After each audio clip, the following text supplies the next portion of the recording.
曾经担任两届白河镇长以及两届议员的张世贤，面对白河人口严重流失，对过去4万人的人口数到现在无到2万人，予伊相当感慨。因为当地有关仔岭温泉、有白河莲花等观光产业，不过至于奈拢未发展。会长嘛强烈建议，伫白河高速公路卡的糖厂来规划开发做工业区，促进就业机会，积极挽回流失的人口。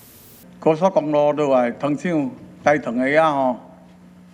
吼，高速公路交流道落来遮。哎呦呦，迄都会挺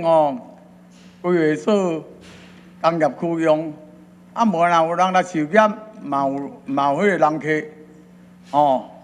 啊你若毋听讲，我袂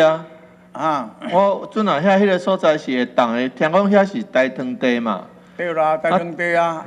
本身甲即个都发局的甲讲啊，回答迄个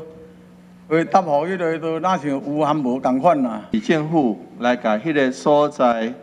咱甲地方来沟通，包括咱地方所有各位议员，大家沟通。来会动的话，咱甲规划做咱市政府要开发的工业区，安尼好无？